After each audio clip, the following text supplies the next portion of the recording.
Gallant American Women.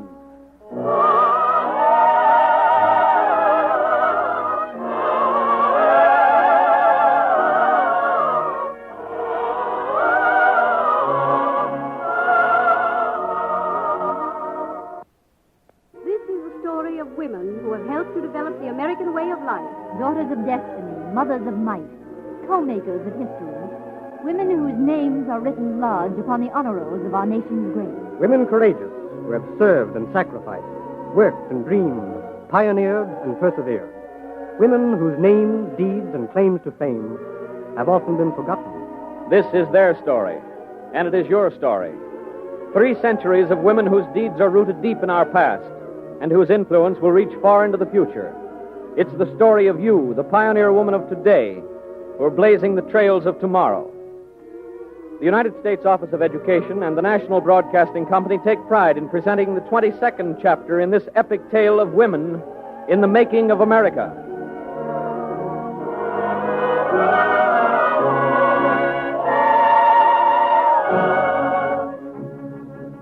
Today we bring you the story of 250,000 women in white, women in nursing.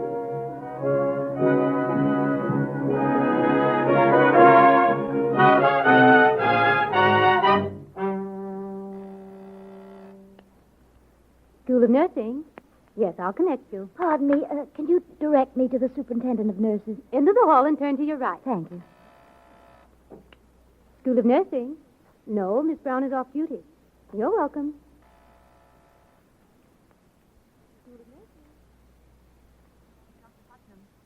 Dr. Mary Putnam. Calling Dr. Putnam. Calling Dr. Putnam.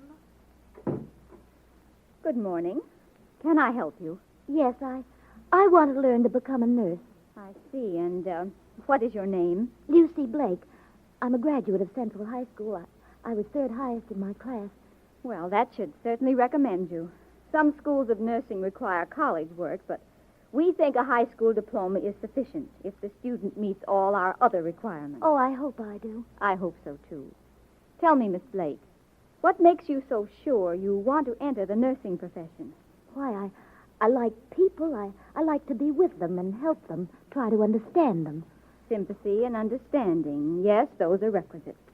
And you look like a good, strong girl. That's important, too. You know, nursing isn't just wearing a white uniform and taking temperatures. I know. I must carry trays and lift patients and bathe them and make beds, but I don't care what I have to do. I just want to be a nurse. Well, if you are, I hope you'll be a good nurse. In our profession, Miss Blake, we have a saying that there's nothing so good as a good nurse, and nothing so bad as a bad one. Well, I'll do my very best. I'm sure you will. This year, there are 25,000 young people like you, most of them girls, entering the 1,400 schools of nursing in this country. Some of them will never become nurses. Here in this school, before we finally admit students to our 3-year course, we put them through a test period. A test period? Yes. Your first 4 months will be spent in the classroom in intensive study. After that, you will be gradually introduced to caring for the sick in the wards. 1 month of such experience will help you decide whether or not you really want to learn to become a nurse. But I know now that And it will help us to decide whether or not you're fitted for the profession. Oh, I see. I hope we shall both agree upon the answer, Miss Blake. If we do, you will receive the official badge of acceptance, your student nurse's cap.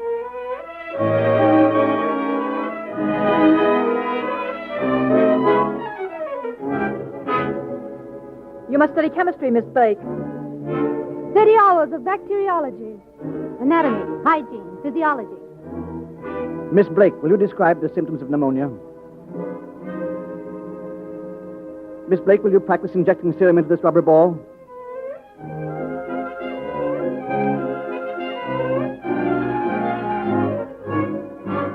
It's against the ethics of the nursing profession, Miss Blake, for a nurse to contradict a doctor. Miss Blake, why didn't you give this patient a sedative? You see, it's the doctor's job to diagnose and prescribe, and the nurse's job to care for the patient.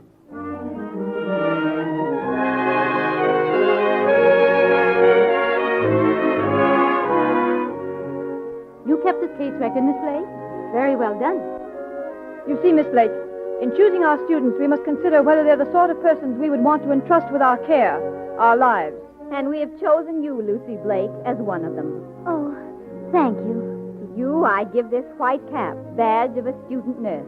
May you continue to learn the skill and science of your profession and someday become one of the women in nursing.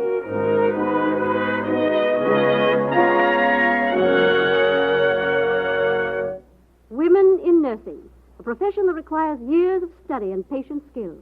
A profession second only to teaching in the number of women it employs. Nursing, a profession created largely by women themselves, now standardized to conform to the best medical practices. In early America, as in every other age and country, all women did what they could to nurse the sick whenever their services were needed. But except for the nuns of many religious orders, their nursing was usually confined to their families and neighbors. In the early years of the United States, when plagues of cholera and yellow fever swept the growing cities, and a dreaded death stalked from town to town, women banded together to stop its march. But their work was never organized on a large scale until a greater disaster than any other suddenly threatened the life of the nation. It is a day in April, 1861. In the hospital at Trenton, New Jersey, a frail little woman is resting after a trip to England. Her name is Dorothea Dix, famous as the woman who improved prison conditions in America and established separate institutions for the insane. She has just returned from an inspection of English prisons and hospitals at the request of Queen Victoria. Now she is resting.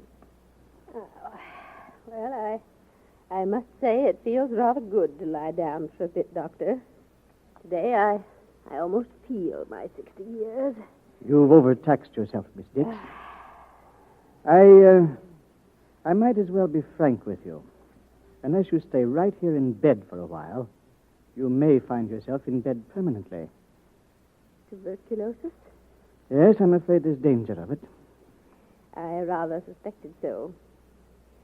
Guess I'm not as spry as I was 20 years ago.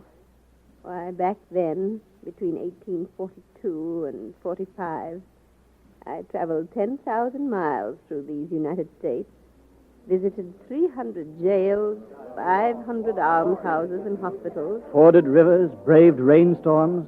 Doctor, what's all that noise outside? Can you see? Say, there's quite a crowd in the street. Here, I'll open the window. Say, mister, what's the matter down there? It's war. War? The Confederates are fighting Fort Sumter. Lincoln called for 75,000 volunteers. 75,000 volunteers. So it's come at last. Who do you suppose will take care of the wounded among the 75,000 after they've been fired upon? Who? Why, the medical corps, of course. I, for one. But you'll need women to help you as nurses. We'll use men for nurses if we need them.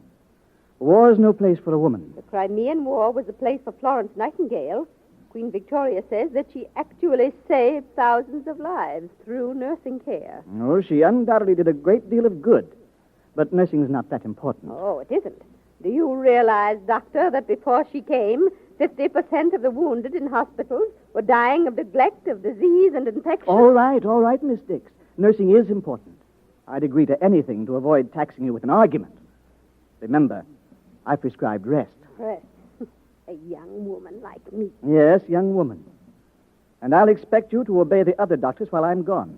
I'll leave instructions before I go to offer my services to the Surgeon General. You needn't bother to leave instructions, Doctor. You can give them to me on the way. I can what? Dorothea Dix, just exactly what are you cooking up? Oh, a little trip, Doctor. I think it would be good for my health to have a change. You see, I, too, must pay a call on the Surgeon General. You'll be paying a call on St. Peter if you don't watch out. Well, when I do, St. Peter won't be able to say I was a worthless old woman who sat with her hands folded while her countrymen lay bleeding. But seriously, Doctor, Miss Dix. you said yourself that I shouldn't be drawn into an argument. You said you'd agree to anything to avoid it.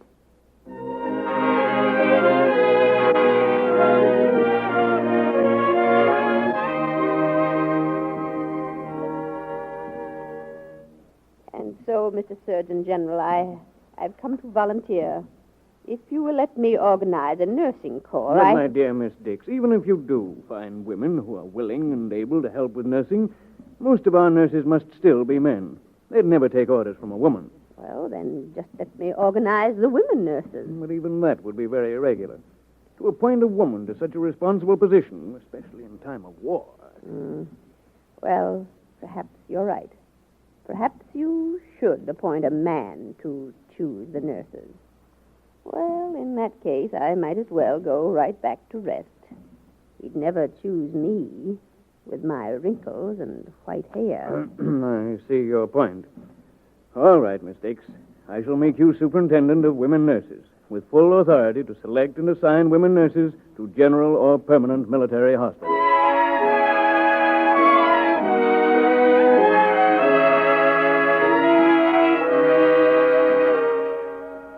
No, I'm sorry, miss. You're too young to serve as a nurse. But, Miss And much too pretty. We need strong women not so lavishly endowed with personal attractions. Next, please. I'm Sister Anthony, head of St. John's Hospital in Cincinnati. Oh, a woman who really knows nursing good. We shall need women like you to train the others. If you will wait, please. Next. My name's Harriet Tubman. Not the Harriet Tubman, the one they call the conductor of the Underground Railroad. Yas'm, I expect that's me. Well, Sometimes they calls me the Moses of my people, 'cause I done led about 300 slaves out of bondage to the promised land. Now I wants to help nurse our soldiers, the white as well as the colored. well, Miss Tubman, I appreciate your spirit, but you're so small. Are you sure you're strong enough for this work? Miss Dix, feel that muscle. It's like a man's. That's from when I was a child, working as a field hand, planting and plowing and toting heavy sacks of cotton. Reckon I could tote a poor little sick soldier boy. Don't you, ma'am? Yes, Miss Tubman, I think you could. Will you wait with Sister Anthony, please? Next. I'm known as Mother Bickerdike. I'm old enough, homely enough, strong enough, and a widow. I've come to work, and I intend to see that those boys are cared for.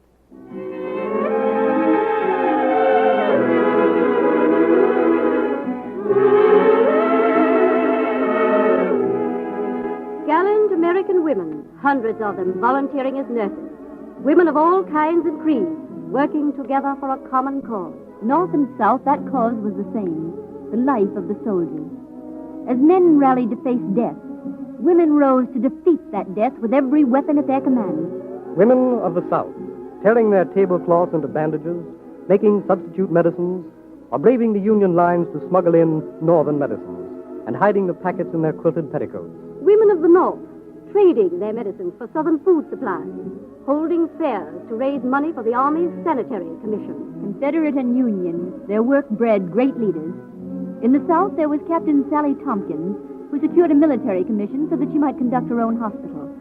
In the North, there was Mother Bickerdike. Mother Bickerdike, beloved by the lowly soldiers whom she nursed through 19 battles, feared by any inefficient officers.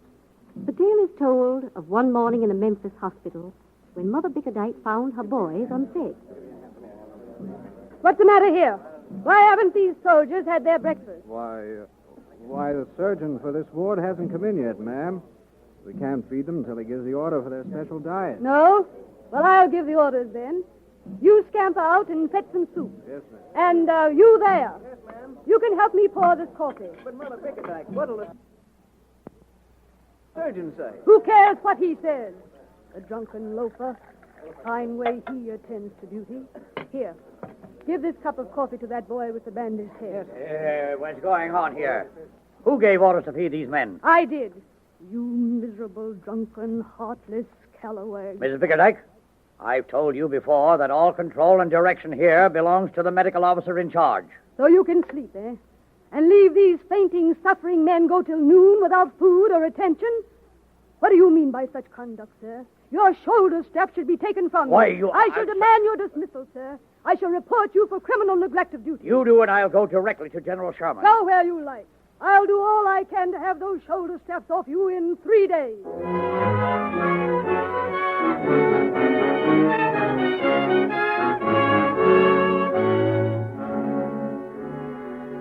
And that's what she said, sir.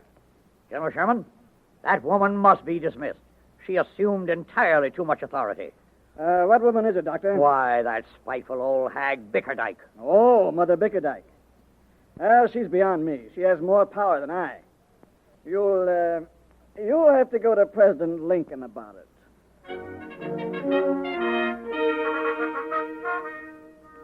6 million men had been nursed in Union hospitals during the war. Of those, 219,000 had died of wounds and disease. The women who nursed them had learned two important things.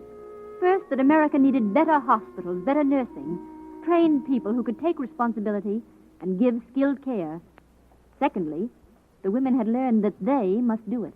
The smoke of battle had barely cleared away before one of these women, Louisa Lee Schuyler, was sitting in an office at Bellevue Hospital talking with one of the doctors. Dr. Wiley, some of us women who are active in the Sanitary Commission have now organized a Charities Aid Association for the state of New York. We intend to visit the various charitable institutions, such as this hospital, with the hope of helping and improving them. Well, do our other doctors know about this? Not yet. I've come to you because I know you feel that the conditions here could be improved. Well, I used to think so, Miss Schuyler, but there's so much graft involved. Doctor, we've learned that one way of improving hospitals is by improving the nursing personnel. If we could only have a training school here in America with a woman in charge of the nurses, as Miss Nightingale recommends. Miss Schuyler, if there's any way in which I can aid such a project, I'll be glad to do it. There is a way, Doctor. You can persuade the other men on the medical board to let us use Bellevue Hospital as our training school. Bellevue? You mean let young, inexperienced women come in here to nurse our patients? Well, I thought perhaps, since it's a charity hospital... Oh, you mean you think they might endanger the patients' lives? Endanger the patients? Miss Schuyler, have you ever seen our patients? No, but... Oh, come with me.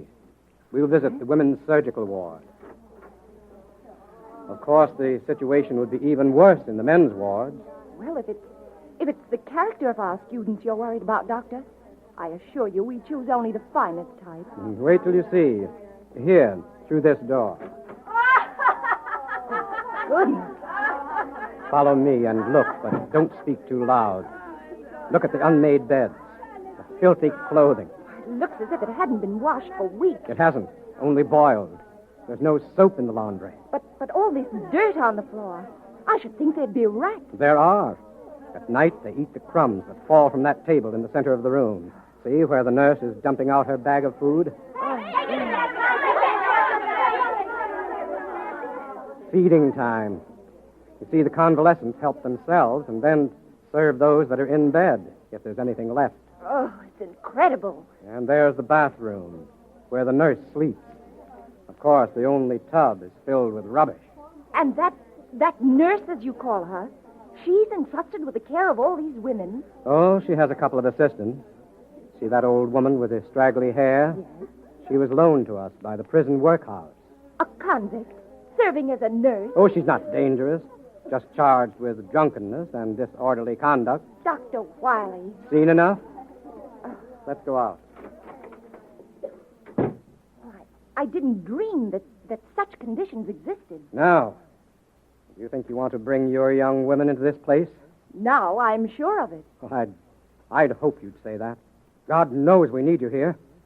Of course, you'll meet with opposition from some of the doctors. Opposition or no, I'll never be able to rest again until this place is cleaned up. Good.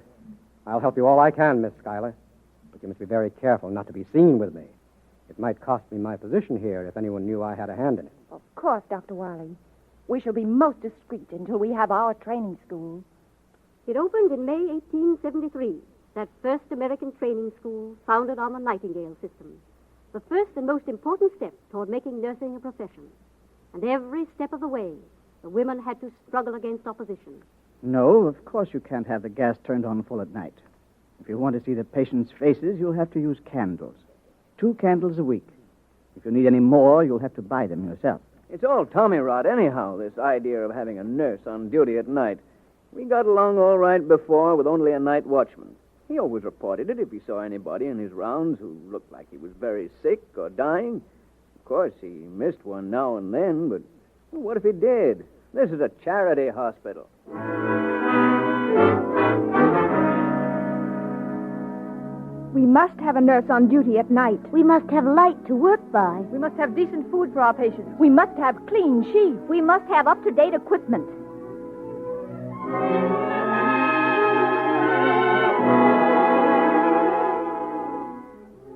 So they built a profession, those women in nursing, and built better hospitals along with it. Nurse Richards, these notes you took last night showing the changes in condition of that pneumonia patient, did you intend them for me? Why, no, Dr. Wiley. I made them for one of the student nurses who has to write a case history of that patient. I hope you don't mind. Mind? Why, I think it's a wonderful idea. After this, we shall keep a record of every patient. It will be an invaluable aid to the doctors. We must have more training schools, better teachers. We must have better working hours. No nurse can give efficient service if she has to work 18 hours a day. We must have higher wages so that women can make a career of nursing. We shall never secure the best type of student while nursing pays only $12 a month.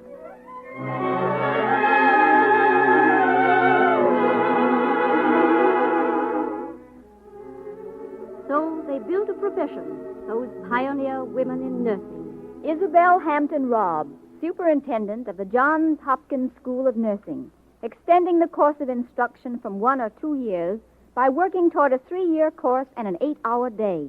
And Adelaide Nutting, organizing a department of nursing under the auspices of Columbia University, providing a postgraduate course on the college level. And Annie Goodrich, helping to establish a school of nursing at Yale University and serving as its dean.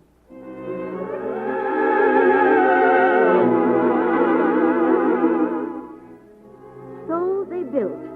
In the 50 years from the war between the states to the World War, women had actually created a profession from what had been an untrained voluntary service. Now, when America again needed an Army nursing corps, they stood ready, skilled, efficient, thousands strong. Miss Jones, registered nurse, volunteering for service. Miss Goldstein, registered nurse. Miss Johnson. Miss O'Leary, volunteering for service.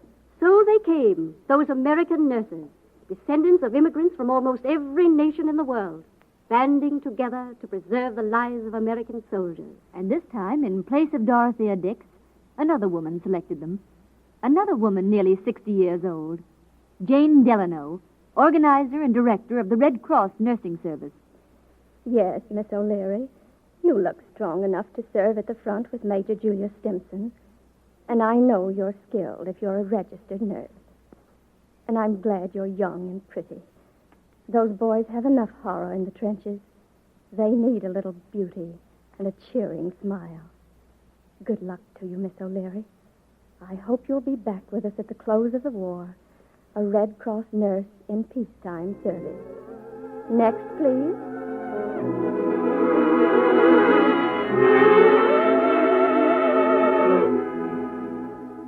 Women in nursing, feeding and clothing the victims of floods, bandaging burns after disastrous fires. Women braving storms, fording streams, riding through deep drifts of snow to reach a sick patient in a lonely mountain cabin. And down in the city slums, where the snow is gray before it even touches the crowded streets, a young woman with a little black bag goes trudging through the slush. Miss Rogers! Oh, Miss Rogers! Oh, hello, Mary. How's your baby brother? Oh, he's just swell. Miss Rogers, Ma says he would have died if you hadn't come to take care of him. Well, I'm glad he's all right. I'll have to drop in and see you, Mother. Oh, Miss Rogers, I went to that dental clinic you sent me to. Oh, that's fine, Mary. Well, I've got to be getting along. Got 4 more stops to make.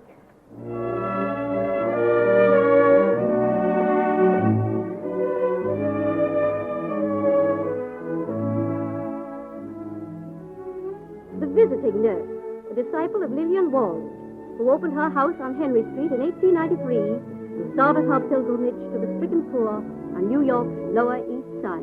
Today, there are 265 Henry Street nurses of different races and creeds making their rounds in New York City. Part of a gallant army of women, skilled in a profession of their own making, working together in homes and schools and hospitals for a common cause. This year, 20,000 student nurses will graduate to join that army. 20,000 new recruits. Miss Betty Brown, graduate nurse. Miss Rosa Pinelli. Miss Lucy Blake. Yes, you girls are now graduate nurses. When you've passed the state board examinations, you will be recognized as graduate registered nurses. From there on, the field is unlimited. Hundreds of you will go into hospitals, others into public health nursing and private homes. Some of you will become teachers. But wherever you go, whatever you do, remember that yours is a position of trust. Whether you stand guard through the night, counting the heartbeats of a sleeping child, or whether you bathe and dress that child while his mother lies ill, do your job well. No devotion is too great, no task too menial for a good nurse. And remember, there is nothing so good as a good nurse.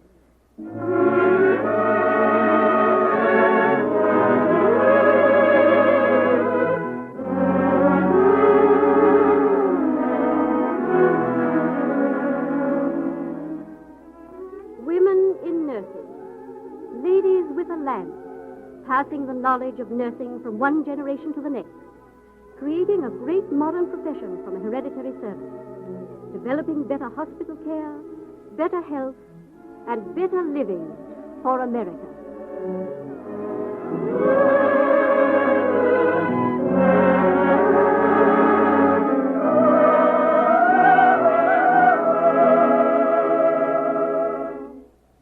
You have heard the 22nd chapter in the panorama of Gallant American Women. Today's program was devoted to women in nursing. Next week, we bring you the story of taverns and tea rooms, and the week following, women in science. In presenting these educational radio programs, the United States Office of Education endeavors to treat all problems and subject matter in a strictly nonpartisan spirit.